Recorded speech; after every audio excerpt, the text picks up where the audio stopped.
Salut à tous, je m'appelle Roman. Je vais essayer de faire une installation de Arch Linux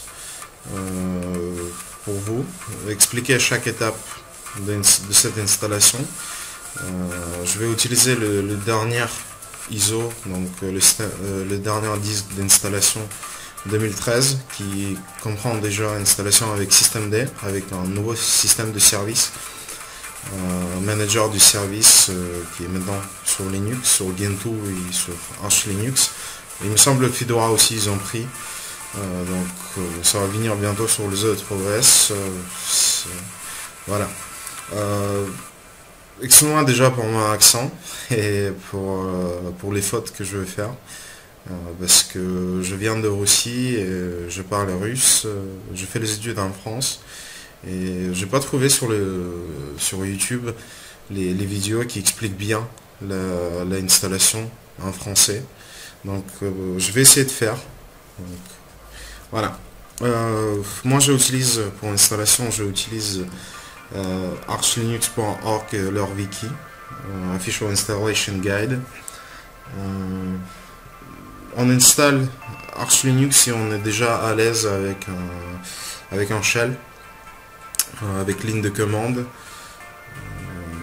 Sans ça, ça va être un peu compliqué. Je vais quand même expliquer les étapes, les binaires que je vais utiliser dans l'installation, mais quand même il faut avoir l'habitude de travailler sous shell. Voilà, vous pouvez trouver un ISO sur archlinux.org/download. Il y a les torrents, vous pouvez télécharger à partir de Mirror. Aussi, après vous pouvez graver un ISO, soit utiliser un USB stick, en clé USB, avec un utilitaire DD si vous êtes sous Linux. Sous Windows, il me semble, il y a Linux USB Creator et Universal USB Installer. C'est les deux utilitaires qui me semble qui peut faire, on va dire, écrire l'ISO sur le clé USB, mais il est déjà prêt.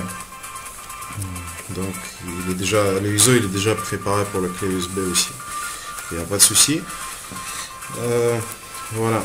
Je vais utiliser le Official Installation Guide qui est en anglais, mais vous avez, il me semble, la version française. Je préfère quand même utiliser les versions originales anglais parce qu'ils sont plus récents. Arch Linux, c'est un système d'exploitation qui évolue très vite, donc il y a des nouvelles choses qui viennent tout le temps. Donc l'explication en anglais c'est toujours récent. Après les autres langues, s'ils sont bien traduits, il n'y a pas de souci. Mais je vais prendre la version anglais. Après c'est la même chose pour toutes les langues. La machine virtuelle, donc il y a VirtualBox que j'ai déjà préparé. La seule chose qu'aujourd'hui j'ai découvert qu'il y avait un nouvel ISO qui était distribué, donc je vais l'insérer aujourd'hui parce que j'étais prêt pour la version avant du janvier, donc ils ont sorti aujourd'hui. Je vais prendre la toute nouvelle version, voilà, et on va lancer l'installation. Déjà on va lancer la machine virtuelle. Je vais passer en scare mode pour que voilà. Je pense que on va voir. Donc ici vous avez déjà deux noyaux, 32 bits et 64 bits. En plus il y a des utilitaires différents pour tester la RAM, pour regarder le matériel. Donc si vous avez des problèmes déjà au niveau de lancement de ce disque, vous avez soit le choix, regardez sur Arch Linux Boot Debugging. Donc vous avez un article qui explique comment il faut débugger le démarrage de Arch Linux. Donc il y a toutes les explications. Soit en général, moi ce que je fais, c'est on appuie sur Tab. On a la ligne de commande, comment il faut lancer du grab, comment il faut lancer le kernel, le noyau, et on écrit ACPI égale off. Donc ça enlève le parti power management. Donc il y a souvent des soucis pour les ordinateurs portables en général, pour l'installation qui est mal gérée par le noyau. Donc il faut les configurer spécialement, mais bon, il n'y a pas grand chose en général. Ça c'est ACPI égale off, vous utilisez que au moment de l'installation. Après vous regardez s'il y a des soucis, mais moi je vais lancer sans, parce que c'est dans la machine virtuelle et il est déjà prêt, il se lance tout seul, donc on va le lancer.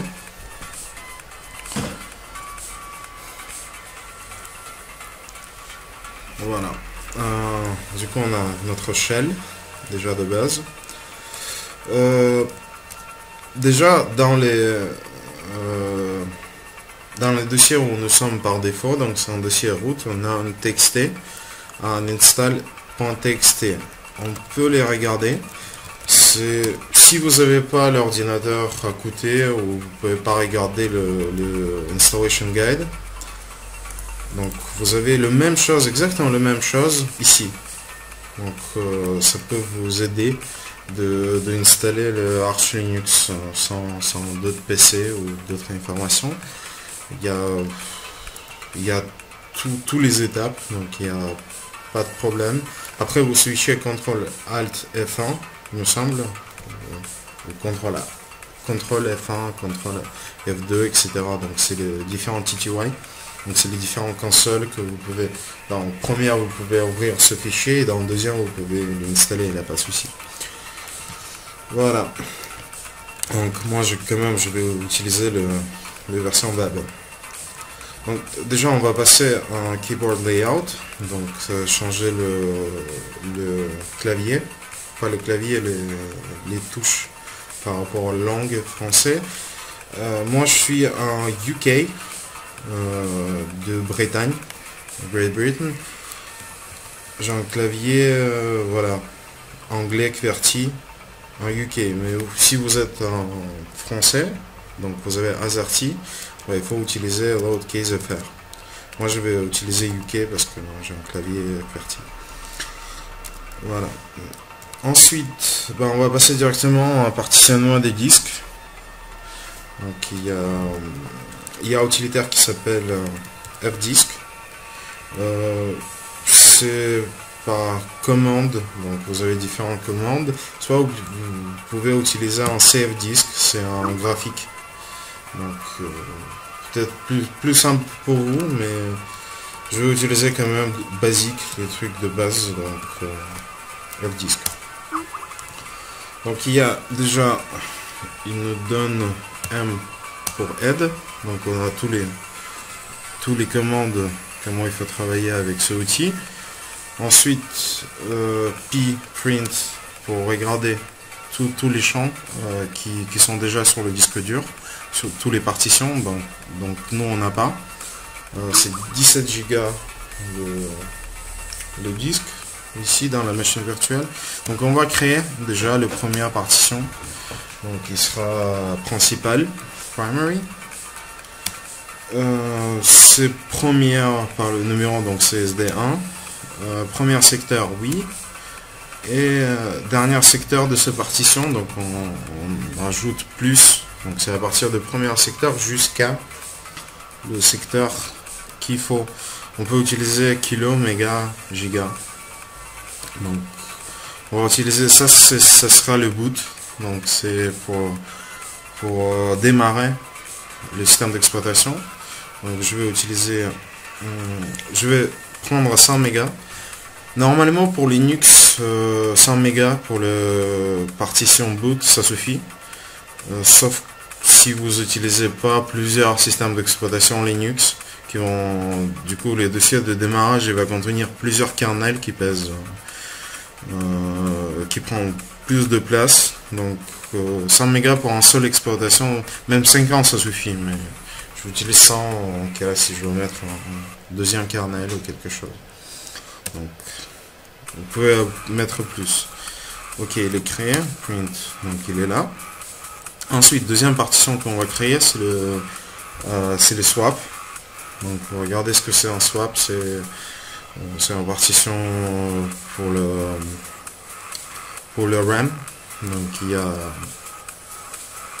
si on n'utilise pas par exemple une partie des données qui sont dans les mémoires vives, voilà, du coup il va stocker ça dans swap. C'est pour éviter gaspiller, on va dire, la place dans les mémoires vives. Donc on va créer aussi, ce sera la partition primaire. Deuxième partition, oui. Premier secteur, oui. Ça dépend comment vous utilisez la RAM, mais en général ça suffit la taille de votre RAM. Ici c'est 1 Go. Bon, je vais utiliser 900 mégas. Si pas plus. Moi je n'utilise pas trop le swap, donc en général j'ai sur le PC un minimum 4 Go et Arch Linux il pèse dans la RAM avec GNOME un max 1 Go. C'est un grand max déjà avec les navigateurs qu'ils ont lancés avec différents logiciels. Voilà. 100 mégas. Ensuite nous on va créer la partition maintenant extended partition. C'est une partition qui peut contenir plusieurs d'autres partitions. En fait sur le MBR, Master Boot Record, on ne peut pas avoir plus que 4 partitions primaires. Donc il y a un maximum 4. Si vous allez faire plus que 4 partitions, du coup il faut que vous utilisez le extended partition. C'est les partitions c'est un container qui prend les autres partitions dans lui. Donc on va créer déjà aussi une partition extended. Voilà. Ça sera troisième par défaut, oui, parce qu'on a 4 maximum. Il va prendre donc du dernier secteur de deuxième partition, SDA2, jusqu'à la fin, parce que c'est un container qui va contenir les autres partitions. Donc on va utiliser défaut, c'est jusqu'à la fin du disque dur. Donc ça c'est le premier secteur, là il démonte la dernière, donc on par défaut jusqu'à la dernière. Donc on fait print, donc il fait 15 Go. Ensuite on crée la partition pour système d'exploitation elle-même. Il sera déjà logique, donc c'est une partition logical partition, c'est elle qui va s'installer dans partition SD3, donc dans intérieur. Donc on va l'utiliser. Le premier secteur de début de container, plus pour les routes, donc pour les partitions pour le système d'exploitation. En général pour Arch, pour moi, ça suffit 20 Go, c'est un grand max. Sur SSD, j'ai une partition de 17 Go et je ne mets pas 50% qui sont chargés, donc j'ai à peu près 50% toujours de libre, donc c'est 7 Go. On va dire avec tous les, là ce que vous voyez, tout le logiciel que j'ai, maximum 50-60%. Si je prends 8 Go, voilà, et donc voilà, déjà on a 4 partitions. Pourquoi la dernière partition elle a commencé de 5? Parce que il y a 4 partitions primaires. Par exemple, si on veut après créer une partition primaire, on n'a plus de place, mais si par exemple on a laissé de la place, il sera le SDA4. Et les partitions logiques, logical partition, ils vont toujours commencer par le 5e. Donc ça c'est exactement normal. On va créer encore la dernière partition. C'est pour notre fichier utilisateur. Donc ça sera aussi logical. Défaut, il commence de la fin de 4e partition, il va jusqu'à la fin. Donc on laisse tout ce qui reste jusqu'à la fin de disque dur. Donc on a créé déjà toutes les partitions. Voilà, il y a 5 partitions en tout. Il y a 4 en tout et plus une partition les containers, on va dire. Et maintenant on appuie sur W, ça écrit les modifications qu'on a fait. Parce que jusque là, on a créé juste le tableau qu'on veut modifier. Ça veut dire que on a apporté juste les modifications, mais ils ne sont pas écrits sur le disque. Du coup, quand on appuie sur W, bah, il va écrire tout, il va synchroniser les disques. Donc jusqu'à là, vous avez pas de, vous avez rien perdu si vous avez fait des choses, écraser le disque par exemple. Mais quand vous avez rentré W, bah là c'est noir, c'est tout réécrit. Voilà. Ensuite, bah, on va passer au formatage des disques. Donc, moi, si je n'utilise pas les bons termes en français, bah, disk format. Donc, il y a un utilitaire qui s'appelle MKFS. Donc, c'est Make File System. Et lui, il a plusieurs. Voilà, vous pouvez faire n'importe quel système de fichiers. Donc, nous, on utilise par défaut le ext4 pour Linux. Donc, on va faire ça. SDA 1. Donc, ça, c'est le boot, notre boot. Après, deuxième, c'est le swap. Donc, on n'utilise pas.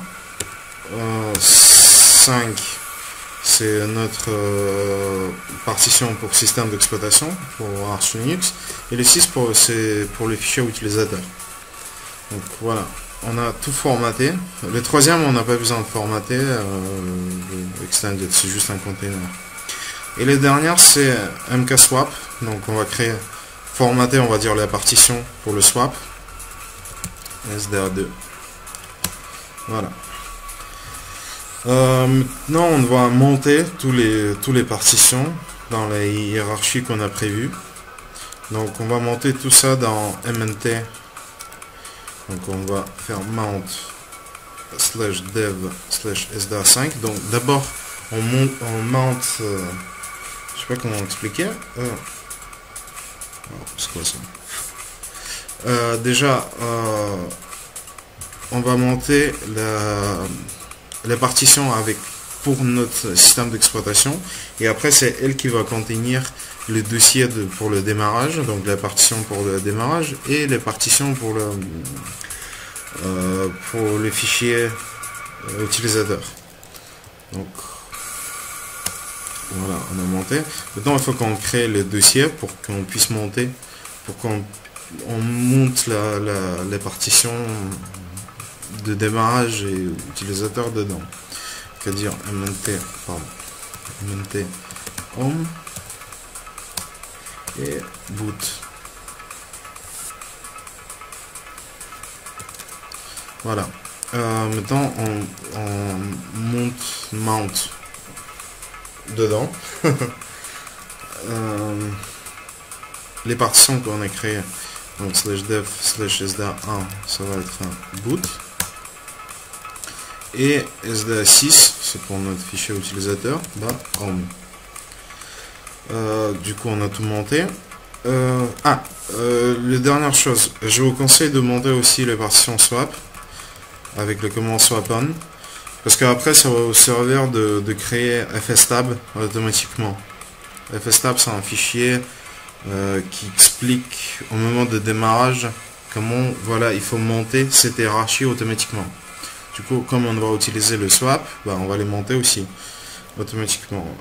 C'est pour ça, il faut juste ajouter swap on /dev/sda et le numéro de votre partition swap. On peut vérifier comment c'est monté. Voilà. Du coup, on a SDA5, SDA1, SDA6. Ouais, il y a d'autres montes qui... Mais bon, ça, on n'a pas besoin. Ensuite, ben, on va passer aux connexions Internet. Donc, maintenant, sur les anciens Arch Linux, installation Arch Linux, bah, il avait Network, Service Network. Maintenant, c'était remplacé par NetSFG. CFG, pardon. Ces systèmes, ces services de network, donc gérer le réseau. Par défaut, il y a activé un DHCP, donc si IPADDR, donc on peut regarder quelle adresse IP on a. On fait le ping. On fait le ping, par exemple, google.fr. Voilà, on a le ping, donc il n'y a pas de souci, on a le net. si vous avez besoin, parce que moi je suis derrière un routeur, il me semble que j'ai créé le NAT pour ce système d'installation, mais si vous êtes derrière routeur, donc il n'y a pas de souci normalement. Si vous utilisez un adresse statique, vous avez besoin, vous êtes obligé d'aller dans le dossier ETC Network D. Dedans vous trouvez deux dossiers exemple et interface. Nous on a besoin exemple. Et en fait il faut copier par exemple le Ethernet statique. En fait c'est tous les déjà templates, donc déjà les fichiers qui sont prêts pour que juste vous modifiez la connexion que vous avez besoin, même wireless.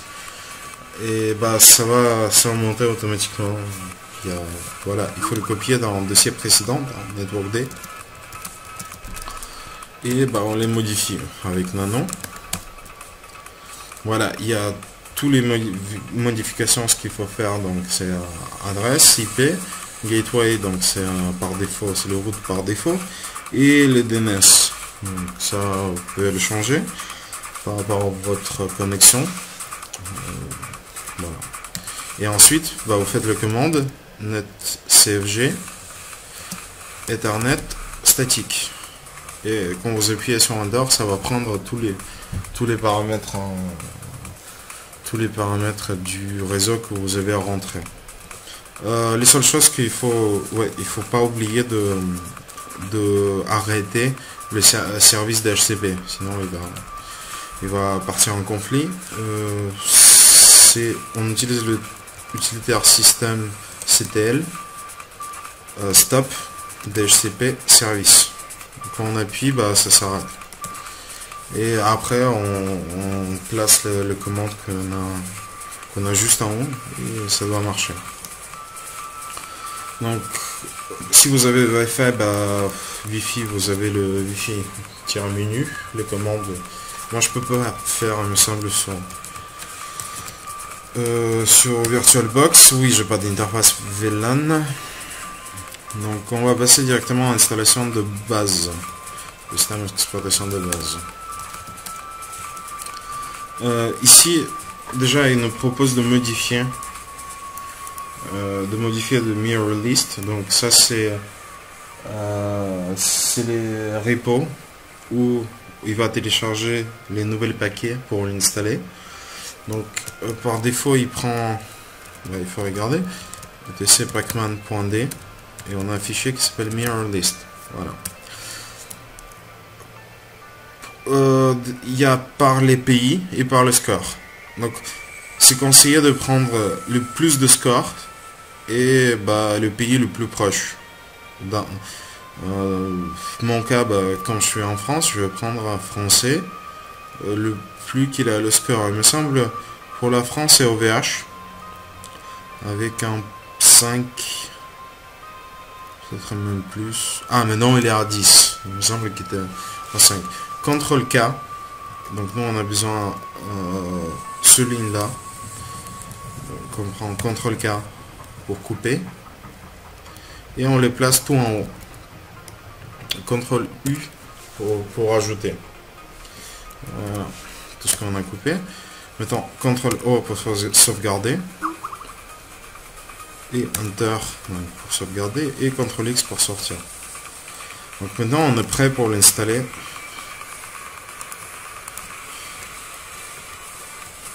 On est prêt pour installer le système d'exploitation. Donc on utilise le script, c'est écrit spécifiquement pour Arch Linux, un script qui s'appelle pacstrap. C'est juste un script qui utilise Pacman. Pacman c'est un package manager de Linux, de Arch Linux. C'est juste qu'il est spécifié pour installer les paquets dans le dossier qu'on a besoin. Nous dans notre cas c'est le MNT, donc, où on a monté tous les disques. Donc, et nous on va utiliser Base. C'est le groupe des packages qu'on va utiliser. Base c'est pour installer le système de base. Il y a aussi deuxième Base Dever. Donc ça c'est Base Dever, c'est un groupe de paquets qui permet d'utiliser une repository donc c'est une repo de utilisateurs. En fait, basique, vous avez 4 repos. C'est repo core, extra, multilib et community. C'est tout ce qui est géré par les, on va dire, les créateurs de Arch Linux. Et après, de l'autre côté, vous avez un AUR, c'est Arch User Repository. C'est tout ce qui est pas dans un repository standard, bah vous allez trouver dans AUR. Et vous allez voir, c'est tous les logiciels possibles. Parce qu'en fait, c'est juste que les maintainers, donc les créateurs de Arch Linux qui maintiennent le système d'exploitation, bah, soit ils n'ont pas de temps, soit pour leur raison, ils n'ont pas inclus ce logiciel ou cette version de logiciel. Bah, du coup, il y a de l'autre côté, il y a l'utilisateur qui veut avoir ça, bah, du coup, il crée le paquet. Et pour utiliser ça, on a besoin d'avoir un groupe de paquets qui s'appelle BaseDever. Et deuxième chose, c'est pour ABS, Arch Building System. C'est ce qui vous permet de, par exemple, on a une package qui est dans repo normal, et on a besoin de quelque chose modifié, je sais pas, pour logiciel, quelque chose modifié, ou juste vous voulez recompiler vous-même ce package. C'est pour ça il existe ABS, Arch Building System. Du coup, on va installer. Voilà, là elle est en train de synchroniser les paquets. Ensuite, ça va s'installer dans le dossier MNT. Voilà, du coup, je vais attendre à la fin. Ça va pas prendre très longtemps. On est presque à la fin. Donc là, il est en train de s'installer. Déjà les paquets qui étaient téléchargés. Vous voyez pendant l'installation, vous voyez qu'est-ce qu'il faut rajouter. Par exemple, pour chaque paquet qu'il installe, il y a les dépendances en plus. Donc par exemple, chaque paquet qui peut avoir des dépendances qui sont pas nécessaires, mais vous pouvez l'installer pour agrandir par exemple le logiciel qui peut avoir plus des outils, plus de choses. Voilà. Du coup, vous pouvez regarder ça dans l'installation. Donc on va passer maintenant à l'installation du Grub. C'est un bootloader, donc c'est ce qui boot votre système d'exploitation. On peut utiliser le Packstrap, il me semble, mais bon, dans le tuto ils disent d'utiliser Arch chroot.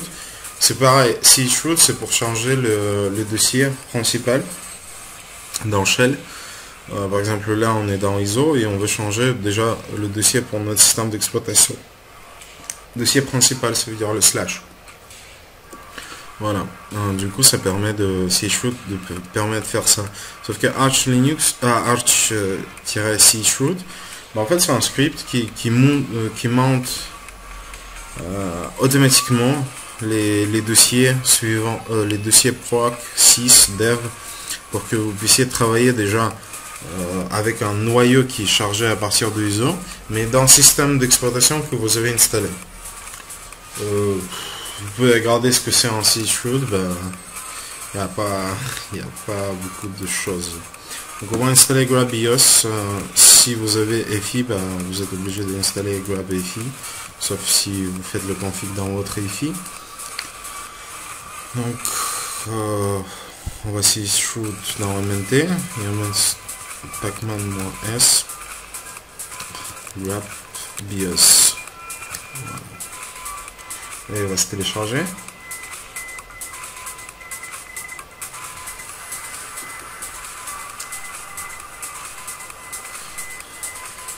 Aussi, si vous installez avec un système d'exploitation déjà existant, avec d'autres Linux ou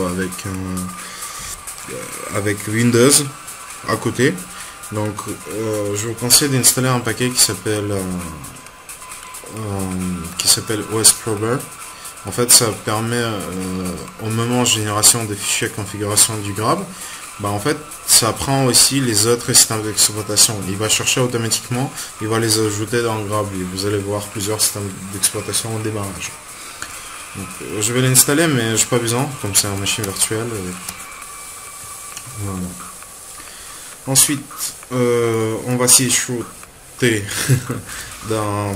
directement dans notre nouvel système d'exploitation. Ici, il demande syslinux, non, on n'a pas besoin. C'est un bootloader aussi, mais on va utiliser Grab. Ah, pardon. Il y a avant de génération de fstab. Voilà, ça c'est un truc très important. Qu'est-ce que c'est un fstab? J'ai déjà dit que c'est un fichier qui contient en fait les instructions, comment il faut monter chaque partition, dans quelle hiérarchie. Donc ils ont créé un utilitaire qui s'appelle genfstab. Ça crée ce fichier automatiquement par rapport aux hiérarchies qu'on a créées dans MNT. Donc on va utiliser ça, sauf les seules choses que en fait il propose d'utiliser l'option "-u" ou "-l" par rapport aux labels. J'ai pas créé les labels, donc on va pas utiliser, mais pour "-u", oui. Moi je l'utilise par rapport au UUID, donc c'est un numéro unique de chaque partition. Si on par exemple place d'autres partitions où on change les SDA 1 par SDA 2, c'est possible de faire ça, ou soit vous cloner par exemple sur d'autres, où vous transportez votre système d'exploitation sur une autre machine, bah en fait vous allez garder le même UID ça dépend comment vous allez faire bien sûr, mais vous allez garder le même UUID, comme ça vous n'avez pas besoin de toucher fstab, bah, ça va récupérer la même hiérarchie. Donc vous pouvez garder plus sur UID, mais ça même sur ArchWiki. Donc on va utiliser cette option, fstab -p, et ici on va utiliser -u, donc mnt, et on va faire ça dans mnt etc fstab. Donc ça va créer automatiquement. On peut regarder qu'est-ce qu'il a fait. Voilà, du coup il a créé tous les champs, comment il faut monter chaque partition. Il a ajouté aussi le partition swap. Donc c'est ce que j'ai déjà dit au début, c'est pour ça que je l'ai monté, parce qu'il va contenir automatiquement ici. Si vous montez pas avant le swap, bah en fait il sera pas existé, il sera pas là. Du coup je préfère de monter avant. Donc ensuite maintenant bah on s'y shoot dedans. Pardon. Arch. S'y shoot. Voilà, c'est chemin. Voilà, par défaut on a un shell en SH. Bon, on va utiliser un bash. Donc on tape bash et on revient, voilà, root. Et on est déjà dans notre nouvel système d'exploitation.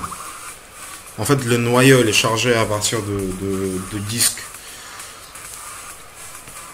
À partir du disque d'installation, mais finalement on est dans notre système d'exploitation. Donc on utilise les paquets qui sont dedans. Déjà les premières choses, il faut nommer notre machine, donc il faut donner le nom.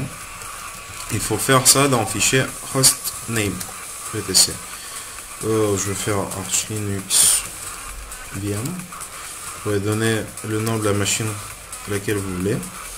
Ensuite, on va mettre la zone de temps qu'on utilise, où on est en fait. Il faut juste faire un lien symbolique qui se trouve user share zone info Europe Paris. Comme nous on est en France, bah, je vais utiliser Paris comme les zones, et il faut faire local time, il me semble. Ouais, c'est ça. Du coup, ça va créer le lien. En fait, le fichier, il sera quand vous allez taper sur local time, bah, il sera automatiquement allé dans Paris. Donc, il faut pas copier le fichier, il faut juste mettre le lien symbolique, ça suffit. Ensuite, on va passer à local. Qu'est-ce que c'est en local? Bah, c'est les langues, le pays et l'encodage que vous utilisez. Donc vous avez un fichier qui s'appelle local.gen. Ici, il faut décommenter. Décommenter, ça veut dire enlever juste voilà, ce signe. Je sais pas comment il est en français, mais je pense que vous comprenez. Voilà, il faut enlever sur les encodages que nous on va utiliser dans notre système d'exploitation. Parce que moi j'utilise beaucoup en anglais, donc je vais enlever ici en US. J'utilise aussi un pour le Bretagne, NGB, c'est celui-là. Et aussi pour la France, donc voilà, UTF-8, c'est l'encodage. En fait, c'est que ça c'est le langue, ça c'est le pays, et ça c'est l'encodage pour le premier 2. Du coup, on va utiliser le 3. Et les dernières choses, comme moi je suis russe, je lis aussi des trucs en russe, bah, je vais documenter les choses en russe, les encodages russes. Il faut juste que vous rappelez quand on utilise français, en fait il faut garder ce nom dans la tête, fr underscore fr en majuscule pour un UTF-8. En fait ça va vous servir tout à l'heure pour mettre le langue de votre système d'exploitation. Donc ça c'est pour la France, mais vous pouvez utiliser pour l'anglais, c'est pareil. Voilà, en US UTF-8. Ça on sauvegarde, CTRL O, CTRL X. Et on passe à nano UTC local.conf. C'est ici on va mettre le langue qu'on va utiliser dans notre système d'exploitation. Donc c'est les messages qui vont s'afficher sur quel langage. Donc voilà, langue égale les doubles cotes. Du coup on va faire moi j'utilise US, du coup n underscore US point UTF-8 enferme. Ça suffit, il y a plus ici dans le fichier il n'y a plus rien à faire. Donc on sauvegarde, CTRL X. Et deuxième fichier qu'on va modifier, c'est le vconsole.conf. C'est ce qu'on avait fait au début, c'est de tout début de l'installation, c'est on a fait un changement de clavier, du type de clavier, de langage, on va dire de AZERTY ou QWERTY. Donc ici on doit juste décrire au moment de démarrage, il va faire ça automatiquement, donc il va, on va dire, taper la fonction load keys automatiquement pour nous. Il faut juste utiliser keymap égale et mettre le langue, juste les 2 lettres de la langue que vous utilisez. Par exemple pour FR vous allez voir FR, bah moi c'est keyboard, le clavier qui est en anglais, Bretagne pas aux États-Unis, en Bretagne, du coup je vais utiliser UK. Pareil, CTRL O, CTRL X. Et les dernières commandes, il faut qu'on génère le fichier où on a documenté tous les encodages qu'on va utiliser. Ben, on va utiliser la fonction local-gen. Voilà, donc ça c'est fini. Du coup on a passé les 3 étapes.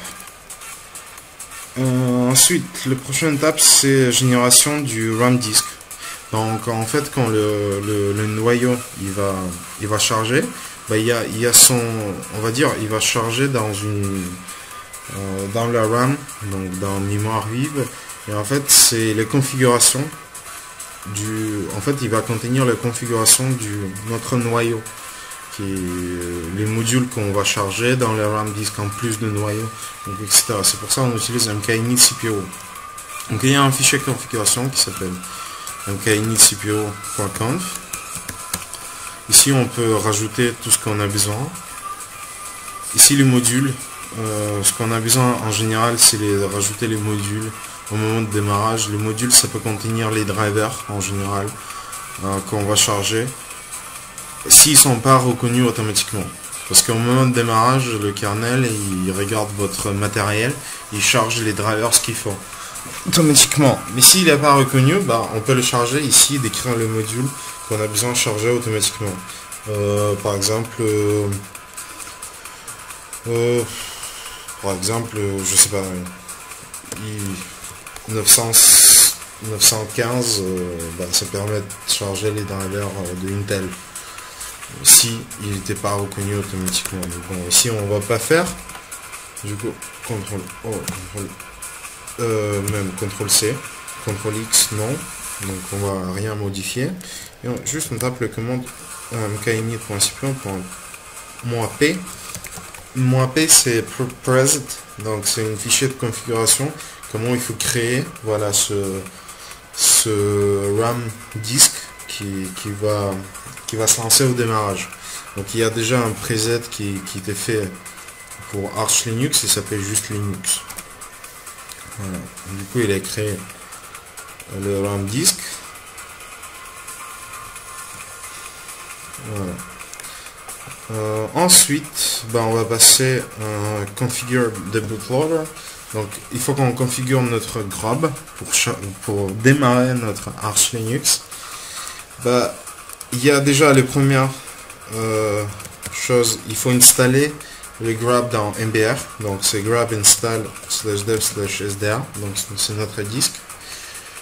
Grab-install. Voilà, installation finished. Donc il n'y a pas d'erreur. Ensuite, bah, la deuxième chose qu'on va faire, c'est grab mkconfig. En fait, c'est un script du grab qui crée le configuration pour démarrer nos systèmes d'exploitation automatiquement. Donc, il y a... En fait, c'est un script automatique. Voilà. -o, on va écrire. Là, ça va être écrire boot grab.cfg. Donc il va reconnaître automatiquement les systèmes d'exploitation si vous avez plusieurs, si vous avez rajouté le paquet qui s'appelle OSProver avant. Et bah, il va les rajouter dans le menu de démarrage. Voilà, c'est tout ce qu'il fait.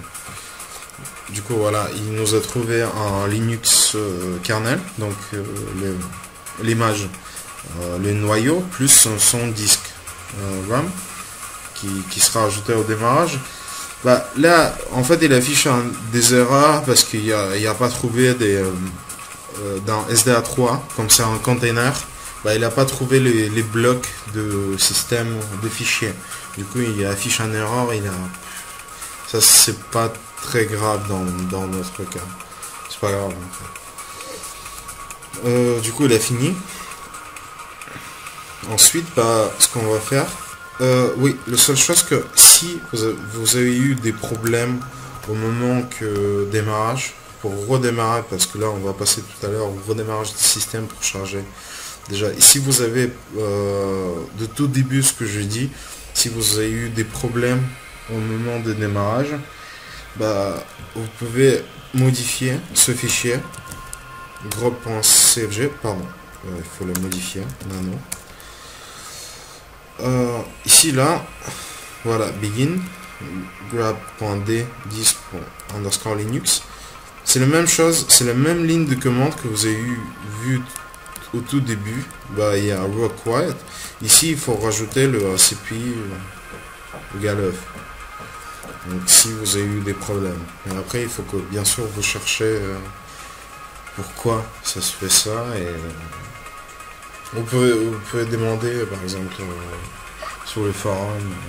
Voilà. Donc, nous, on va rien modifier. Ensuite, il faut pas bien sûr oublier de donner le mot de passe de l'utilisateur de super user du root. Voilà, ça s'affiche pas quand vous tapez le mot de passe, c'est normal, je sais pas pourquoi. Vous savez ça. Donc, mais le mot de passe il était bien écrit, c'est juste qu'il affiche pas pour pas savoir combien de chiffres, s'il y a quelqu'un à côté. Voilà. C'est un système de sécurité, on va dire. Bah là, on a fini avec l'installation. Donc là, il faut sortir de notre système d'exploitation, il faut ressortir sur ISO. Là on était dans bash parce on a démarré bash dans shell sh, on a chroté. Du coup on fait exit, là on revient, voilà, à chroot comme c'était fini. On a passé 11 minutes dessus, c'est pas mal. En tout ça se fait, je sais pas, en 15 minutes vous l'installez. Parce que là je fais beaucoup d'explications, franchement en 15 minutes l'installation Arch Linux c'est fini. De base. Après on prend le système graphique qui prend beaucoup plus de temps pour télécharger. Mais c'est juste ça, c'est juste téléchargement, vous allez rien faire, ça se fait automatique. Donc on va démonter tous les partitions qu'on a montées. Donc umount mnt slash le signe comme ça, je sais plus comment ça s'appelle. Et là on va décrire boot ou on ferme. Ça va démonter automatiquement d'abord boot et après mnt.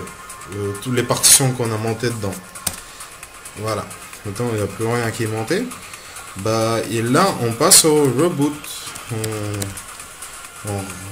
On restart la machine. Et voilà.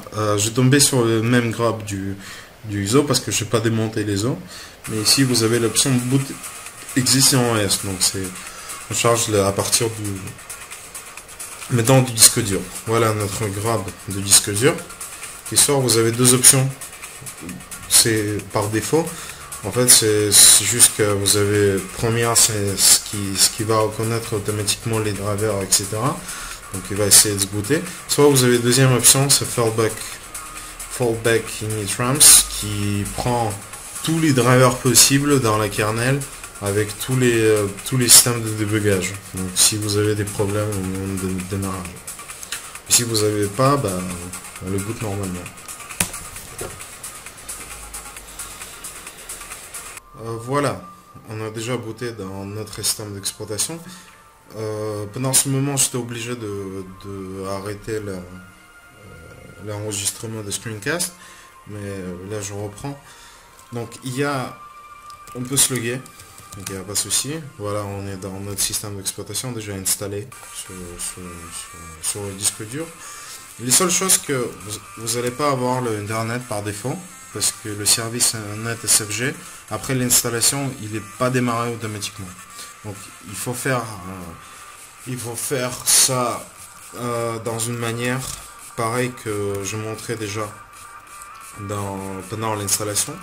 Donc il y a exemple, on copie le template qu'on a besoin. Du coup je vais prendre le template de DHCP. Voilà. Les seules choses, si vous utilisez le VirtualBox, par exemple pour tester, etc., le problème c'est qu'il ne connaît pas l'interface ETH0, parce que c'est pas le même driver, et du coup l'interface ETH, si vous tapez net CFG Ethernet DHCP, il va dire interface ETH0 doesn't exist. Donc ce qu'il faut faire, c'est qu'il faut taper la commande qui s'appelle IP-Link. Il va vous donner le liste des cartes réseau qu'ils ont branché et qu'ils ont le link. Ça veut dire qu'il y a un câble dessus. Voilà. Du coup, il y a deux hello, c'est le localhost, ça on touche pas. Il y a deuxième, ENP0S3. Donc ça c'est le deuxième link qu'on a sur le VirtualBox. Sur les machines réelles, normalement vous n'avez pas besoin de faire, vous allez avoir UETH0, soit s'il y a d'autres drivers, mais c'est bien de faire ça, ce que j'avais fait. Et du coup il faut modifier le Ethernet DHCP ou Ethernet statique, et il faut rappeler juste ce ENP0S3. Du coup on modifie l'interface ENP0S3. On sauvegarde, on exit. Et là, on tape netcfg, Ethernet. Oui, il n'y a pas autocomplétion par défaut de l'installation, parce que quand vous installez Arch Linux, vous n'avez rien. Vous avez juste les choses nécessaires pour travailler, mais après le reste vous installez. Du coup, le remplissage automatique, quand j'ai essayé de faire, je veux dire pour les paquets, pour les outils, bah ça marche pas. Il y a juste la complétion de bash par défaut des dossiers, des trucs comme ça, des alias. Donc il faut écrire tout ça. Et voilà, là elle est en train de monter les cartes réseau, donc là elle est done, IP ADDR. Du coup on a l'adresse IP, ping, je vais faire directement. Et voilà, on a l'accès à Internet. Donc déjà, je vous montre l'outil pour l'installation, c'est Pacman Manager. Le clé -S, ça c'est tout ce qui est installation ou travail avec les paquets.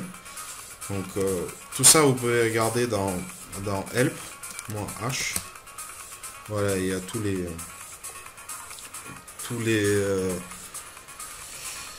les explications. Donc soit vous avez un manuel, Pacman. C'est pareil, il explique tout en anglais. Vous regardez, soit vous regardez sur le site. Donc Pacman -S Y. Donc Y, ça synchronise avec le mirror qu'on a choisi. Ah oui, dans cette exploitation qu'on a installé, on n'avait pas modifié le mirror list. Du coup, il faut faire à la main encore. Nano. Ah si, il a copié automatiquement. Désolé, bah du coup maintenant il fait. À l'époque, il me semble, il n'a pas fait. Voilà, il fait. Voilà. Du coup, Y pour synchroniser juste le liste des paquets avec le repo qu'on a choisi, et U c'est upgrade.